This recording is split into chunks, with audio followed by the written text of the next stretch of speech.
This is the biggest mistake I made starting my shop.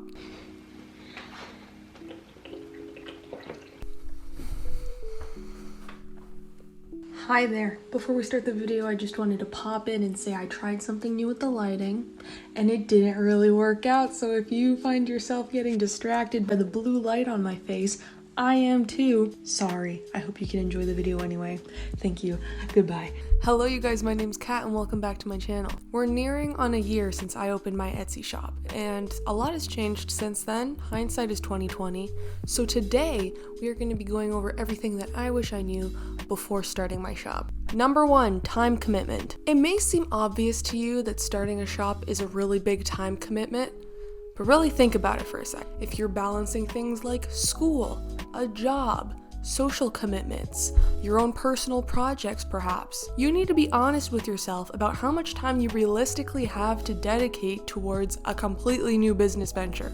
Now, I haven't had much time in the last year to dedicate to my shop, and because of that I haven't had many shop updates and my sales have slowed a lot. Starting out, the majority of your time isn't going to be on packing endless orders.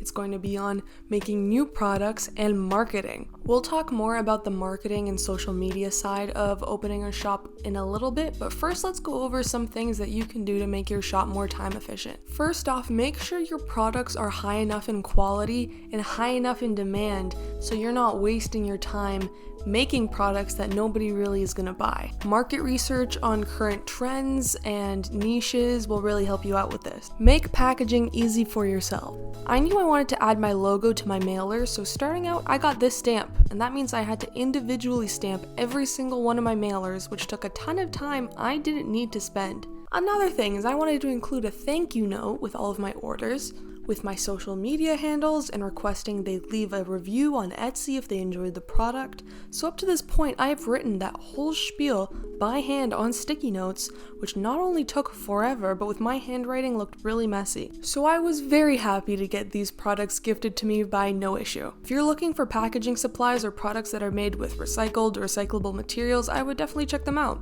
I got this stamp with a more minimal version of my MKT logo, as well as these beautiful, legible, nicely formatted thank you cards with all of my information and a spot so I can still thank the customer by name. Another thing you can do is offer digital or print-on-demand products to save you the time on packaging. But that doesn't mean you can just set it and forget it, so without further ado, let's get into marketing. In my opinion, I jumped on the impulse to start making products a little too early. That can vary from person to person, but for me, I feel like I should have focused more on trying to grow my audience rather than try to market to them really quickly, because that quickly kind of felt inauthentic to me, which is another reason why I took a step back and just focused on content creation for most of the last year. Even if you're on a platform like Etsy that has a built-in search engine where people can search for products like yours and maybe find yours, if you're not driving people to your shop, it's really difficult to see consistent sales. And the way to drive people to your shop is using social media. So Instagram, Pinterest, kind of photo, I guess now video as well, based platforms are really good for showing off your product photos. And I found that using TikTok/Instagram Reels or even Instagram Stories is a great way to show the behind the scenes of your business to maybe get people more invested in what you're offering and want to check it out for themselves. Like these TikToks I made a while back showing my process packaging orders. 1, 2, 3, funk it. My darling, I love you, I love you, I love you, I love you, I love you, I love you, I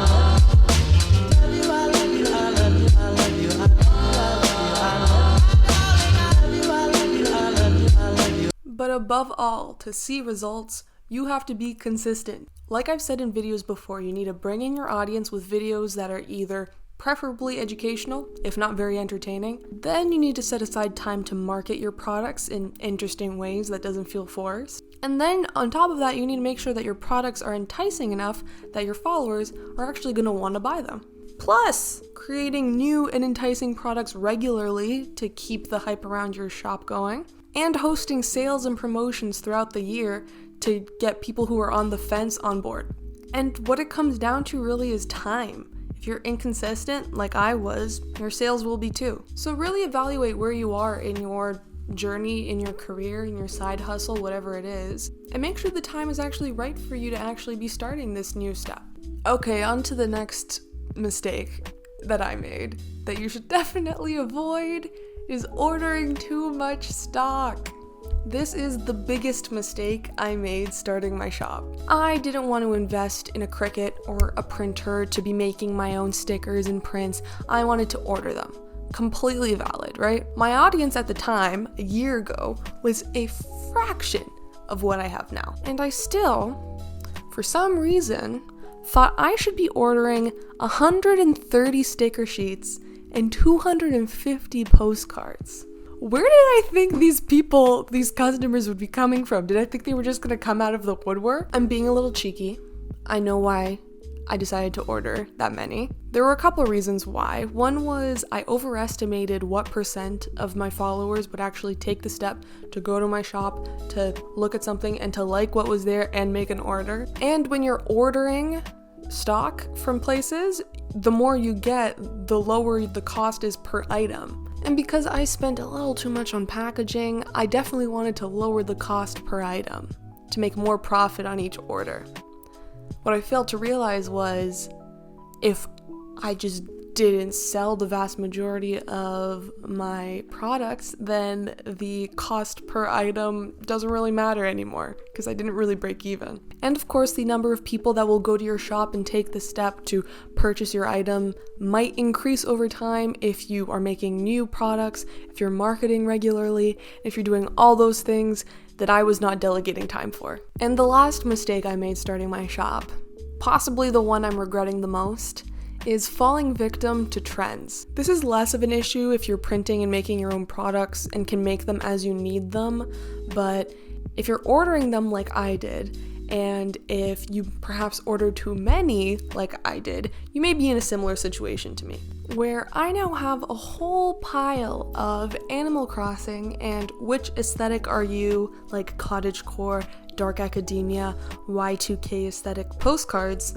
lying around with the trends behind them quickly dying out. So if you want to follow trends and if you want to make products that follow current trends, make sure you're confident in your ability to sell your stock before the trend dies. Or again, you could offer digital or print on demand versions of these items to lessen your initial investment and risk going into it. Well, those are all my tips for what I wish I knew before starting my Etsy shop. Big thank you again to noissue for sending me these products, which will now be going out with every single order from said shop. I'm currently running a sale on Etsy to try and get rid of some of this stock, so if you're interested in some Animal Crossing stickers or some aesthetic postcards, the link is in the description. Feel free to check it out. You can follow my art Instagram at Miss Katarina T for art that you're not going to see on here, and over here there are some videos that you might like to watch next. I make new videos every other week, so I will see you in 2 weeks.